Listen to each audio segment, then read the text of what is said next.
Magandang araw po sa atin lahat. Kagabi, December 31, sa kalagitnaan ng pagsalubong ng bagong taon, dito sa Leyte, biglang nag-brownout sa pagitan ng alas 9 hanggang alas 10 ng gabi. Bumalik na po yung kuryente, alas 9 na ng umaga. Hindi naman po kasi minsan lang nangyayari to.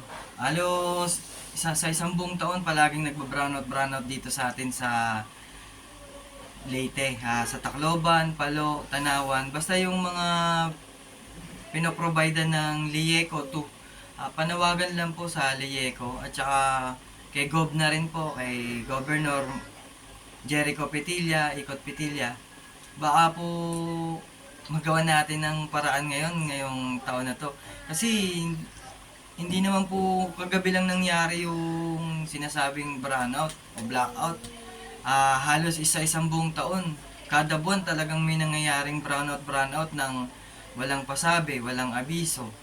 Naiintindihan naman namin yung may advisory kayong nilalabas, yung Lieco na nagba-brownout ng 6 from 6 a.m. to 6 p.m. Naintindihan naman po namin yun na kaming mga consumer na meron kayong 12 hours na blackout. Kasi dahil sa maintenance, sa pagre-repair ng mga kuryente para mas maayos yung takbo ng kuryente. Pero yung nangyari po kagabi, grabe. Halos lahat ng tao dito nagmumura na sa sobrang inis. Pero yung sa kalagitnaan ng pagdiriwang ng pagsalubong ng taon 2025, talagang nag-brownout kami mula alas 10 ng gabi hanggang alas 9 ng umaga. Naputol yung kasiyahan na yun. Tapos umuulan-ulan pa. Yun lang po. Sana si Gob, dati po kayong energy secretary. Baka naman po pwede nating magawa ng paraan na hindi na po pabalik-balik yung brownout na yan.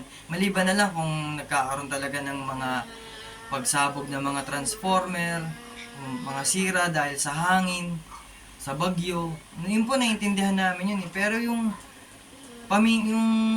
madalas na biglang magpa-fluctuate, magba-brownout, tapos babalik yung kuryente, tapos magba-brownout na naman, tapos iilaw na naman, sisindi na naman. Yung mga ganong pangyayari sana ngayong taon magawa na po ng paraan yun na sana hindi na po ganon kasi maraming mga negosyo dito sa atin sa Tacloban, Palo, Tanawan, basta lahat po ng pinoprovide ng kuryente ng Lieco 2. Maraming umaasa sa kuryente na mga maliliit na negosyo. Kaya po pag nag-brownout ng mga alas 6 ng gabi, talagang patay po yung negosyo nila. Kawawa naman yung mga consumer natin. Yung mga consumer nyo po. At saka yung mga sa bahay, lalo na may mga maliliit na bata. Well, yun lang po. Sana hindi na po maulit yung ganong kahaba na merong magandang okasyon na kagaya nung kagabi, yung pagsalubong ng bagong taon, talagang grabe, nakakainis na, well, okay lang, kailangan maging masaya tayo ngayong kagabi sa pagsalubong ng bagong taon. Yun lang po. Marami pong salamat. Sana po kahit paano mapansin niyo po yung hinanaing ng kagaya kong consumer. Yun lang po. Salamat at Happy New Year!